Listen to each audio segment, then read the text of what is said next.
Hi everyone, this is Ivan of Pika Common Garden Designs. I'm over here in my garden today because I'm going to be moving my Limelight Hydrangea tree. Normally Limelight Hydrangea trees are really a bush, but they've been trained to be a tree by having one trunk.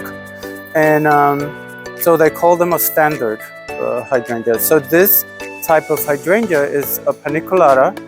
So they can be trimmed now in the fall and the springtime, anytime, because they bloom on new wood.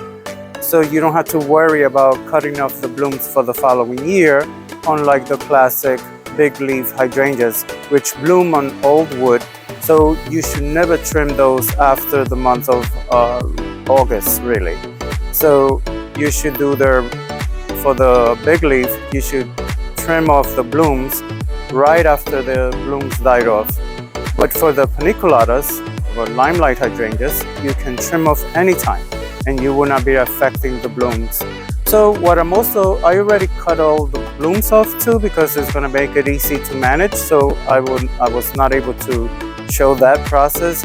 But normally also when the plant is in full bloom, in order to always have like strong branches, you want to cut off 1/3 of the plant. So that way you will have strong branches to support the blooms, especially because after it rains, the weight of the water and the flower itself, then they tend to flop down. So I might get a little bit of that next year because I did a little bit more than 1/3 of the cutting. But I think I might not have that issue because I'm also leaving the strongest and thickest branches on, and I'm going to trim off all the little thin branches that are like probably about 1/8 of an inch or maybe 2 or 3 millimeters. So trimming all of that off because they tend to produce thin branches and they tend to flop down, and it's just really just filling up the whole bush, and it's wasting energy in making those branches thicker. So I'd rather have the thick branches and have the plant produce beautiful blooms instead of wasting energy on those thin branches. So that's why I'm thinning them off with my secator. So this is what I use. As you can see, they're like scissors, but they're garden scissors. And I'm gonna trim off all those little thin branches off and from within the plant itself, and leave a clean interior. So it also helps it get air circulation, so they don't get mildew or anything like that. Limelights are not prone to mildew, but it's always good to have air circulation happening.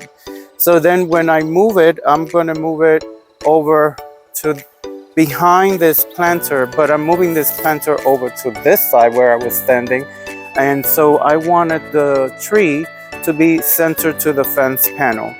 I used to have 4 limelight hydrangeas along this side, as you can see, but I took 2 of them out, and I'm staying only with 2. So I am moving them to the center of the panel. I used to have them in front of each fence post.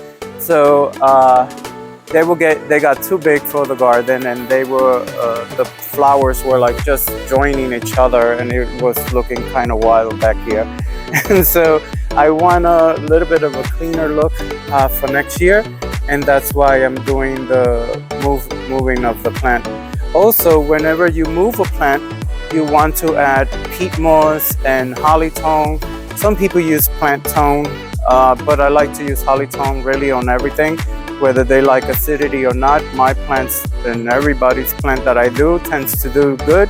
And holly tone is the easiest one to find all over the place.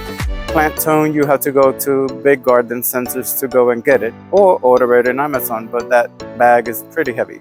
So I tend to just deal with holly tone most of the time. It's a natural organic matter made up mostly out of chicken poop, and it dissolves good, and the plant will have some food for when it starts producing blooms for the following year. In the springtime, when it starts waking up, just like humans, we need food in order to survive and get our energy. So do plants. always remember to fertilize your plants. Usually in the springtime you have to fertilize them, and in the middle of the summer you have to fertilize them in order to give them some more energy to deal with the heat stress from the summer.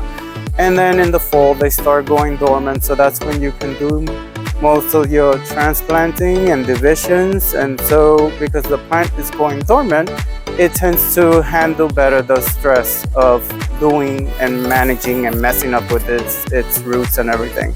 And I think this is it. So I hope you like my videos. Please like, share, send me stars, make comments, because your comments will help my videos rank higher in the internet or wherever I'm going to post it at.